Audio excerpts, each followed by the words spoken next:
Hi there everybody, this is Amber Johnson with Helping the Good People here in Tucson, Arizona. Welcome to my channel. This channel got started about 2 years ago when I told my children, if you can't see mommy, then at least you can watch mommy work. So what did they say? Don't worry mommy, we're subscribers. You're famous. And I started laughing. It was the cutest little thing.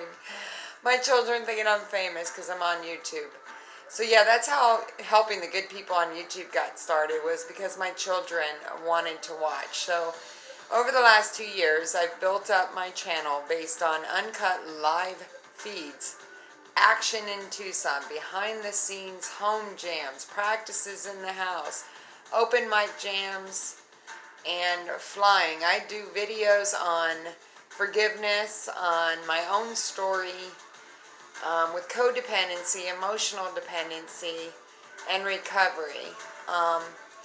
So tonight I'm going to start off by reading from my book, which gets a lot of popularity around here, around my neighbors and some friends of mine who think I'm somewhat of a guru, and I seem to be jinxing a lot of people. It's so funny.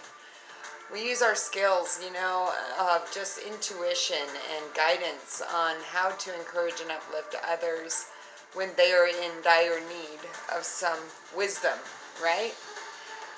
Like I said, Helping the Good People got started. My cause is for domestic violence, for healing through trauma, related to recovery, also homelessness, and things related to the wheel, going back as far as the womb and childhood into adulthood, ranging from suicide on up, and how I, myself, have gotten through all of it. And for one of the things is affirmations, self-help books, practice, practice, practice, writing, reading, arts and crafts, okay? Just some of the few things I thought I'd tell you about. So I'm going to start off by reading for you guys today's July 8th, 2019. And for Pursue Possibilities, be encouraging. One of the most important aspects in changing your stories is to allow others to change their stories too. When we let others grow and change, we grow and change. When we keep others in their same old past roles and behaviors, we keep ourselves in the same old roles and past behaviors, the same old stories. Repeat, repeat, that's what came to my mind. There are times that we don't want others to change for the better. We want to keep them in their previous ways, pains, and situations. As you read those words, you probably are thinking that just can't be true. When would we not want someone to succeed, improve in their life, or be happier? When we speak poorly of someone who is making positive changes in his life, we may not really want him to change his story. We may want him to be unhappy because we are still unhappy with him in some way. When we bring up old behaviors someone no longer exhibits or activities they no longer participate in with the intention to make them feel small, or to wound them in some way, it shows that we don't want them to change their stories for the better. If you want to keep others down rather than building them up, you may be jealous or need to forgive them for something. Examine why you wouldn't want another person to change their story from a bad one to a good one. Then do what you need to do in order to start helping change their story to a better one. When you help them change theirs for the better, you may find your story is already becoming better too. Giving and receiving, isn't that awesome? Be aware of your thoughts and the stories you create in your life. To change our stories, we have to change our thoughts, words, actions, and intentions, and allow others to do so too. We don't want to hold anyone back, even in our thoughts, because when we hold another back, somehow we end up chaining ourselves to them. Release the chains that bind, right? Don't be stuck in old patterns and old possibilities. Move forward and take everyone with you. We are always growing and hopefully learning and choosing to change for the better, and allow others to be better and experience new possibilities that only building up another can bring. The quote at the bottom says, "One man cannot hold another man down in the ditch without remaining down in the ditch with them." Booker T. Washington. That's a great quote, isn't it? Yeah. See, this is why I like my book. My neighbors are like, "Hey, what's it say in the book?" And I say, "Open and point and I'll read," to give you some wisdom on what you need to focus on. I'll tell you, if you guys are into seeking answers, I highly recommend pick up a book, man. Open and point. So that's kind of like doing an affirmation, I statements like, I am love. I am loved. I am forgiven. I am awesome. Thank you guys for letting me smile a little bit. This is cool.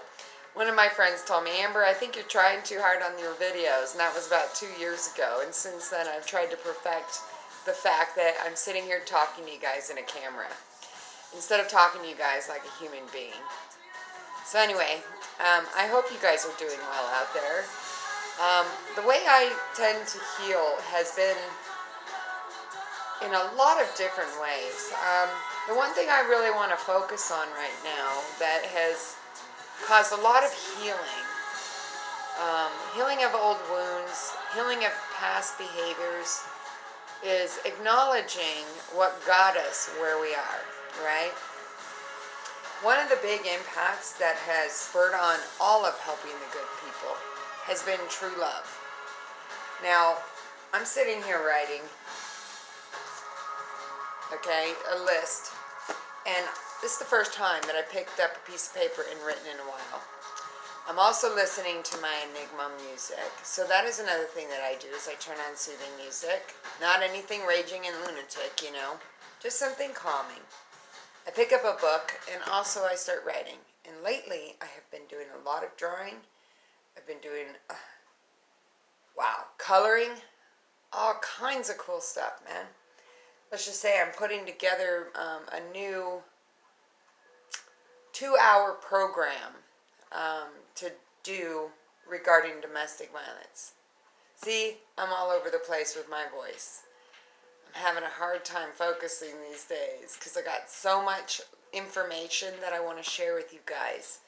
And don't mind me if I babble a little bit. It's just me being me, okay? But I gotta tell you, my intentions are pure. I want to share with you my stories and also give back and teach you guys how to help yourselves as well. One of the things I focused on was, what is true love to you? Now, I want you to ask yourself that question, because that is what got me where I'm at today, was falling in love and then my heart being broken. 2 rounds of jail, fighting in court, protecting my children, all for what? For control? For wanting to be right?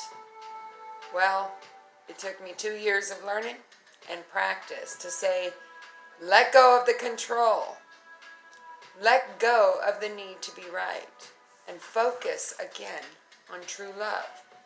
Not just in a relationship sense, but for self-love, for your love. Finding the childlike within you again. So what I did was I wrote, what is true love to you? You could start off something like that, okay? So I found a list, and it turned out I've got 12 bullet points. So I'm going to read to you what is true love to me. True love is unconditional, beauty beyond meaning, childlike, freedom to be your authentic self, forgiving, compassionate, understanding, letting go of outcomes and expectations, being spontaneous, divine order, power to self, and wholeness, being one with everything, the yin and yang, the masculine, feminine within all of us. That is what true love has taught me. I've never experienced that before. And to tell you the truth, I still love the one that broke me. But in doing so, I also found myself again. I want to cry just thinking about it because I'm not allowed to talk about these things. So I come on here and I go out there and I tell the world how I can help everybody and help the whole entire world. But what I did was I found myself again. I realized that going out of my way, putting myself out there and putting everyone else first, I lost myself. So the other thing I wrote on here was, what is the negative side to true love? In other words, when true love breaks you, whether it's family, relationships, friends, what does it do to you? I'll tell you what it did to me. Heartache, death to self and self-love, unexpressive to the outer world, anxiety-ridden, loss of power, abandonment issues, fear-based, mental conflict, negative self-worth, unrealistic expectations, controlling of ego and pride, unforgiving and blame, feelings of unworthiness.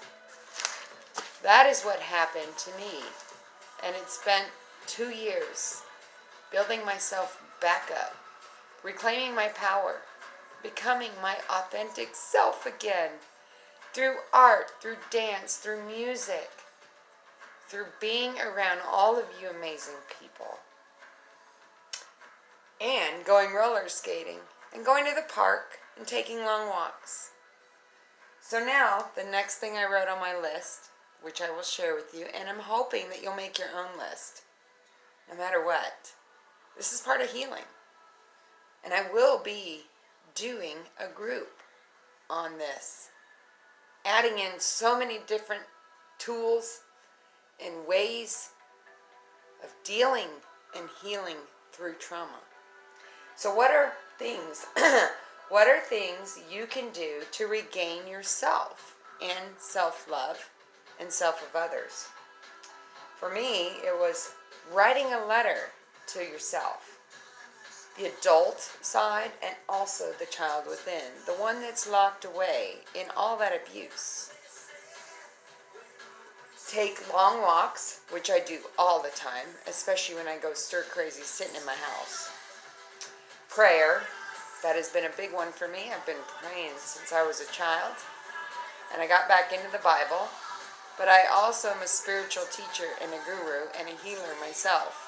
I've been working with a Reiki healer with sound therapy and stuff too, and working with my stones. So those are other ways of prayer. It comes in so many forms. Find a support group or a therapist. Definitely. I've been told by my therapist, meetup.com. Hit up your own groups. They do carpools and things like that. You can get out there in the world. I'm going to take a photography class again. Maybe. Who knows? Maybe I'll just go hiking. Who wants to join me? How about do yoga or meditation? I've been starting yoga. Not very good at meditation, but I've been practicing, I'll tell you. I'm able to sit for like an hour now. Write out affirmations, both written and spoken out loud. You want to place them around your house, you got to stick them up on sticky notes, whatever, where you can see them. Stand in front of the mirror. Tell yourself how awesome you are. Take an art class or any type of hobby that you love. Go camping. Play music that is uplifting. Volunteer. Help a friend in need. Be a good listener. And read a book under a tree. So, this is just a short video just to explain to you some of the cool things I'm doing and what I'm putting together. I hope that all of you guys will come together with all of us, like merging together, telling our stories, being creative, and healing through our trauma together, and in turn, teaching our children and everyone else not to give up hope. Stay tuned. This is Amber Johnson in Tucson with Helping the Good People. Like, subscribe, and share my story. Thank you.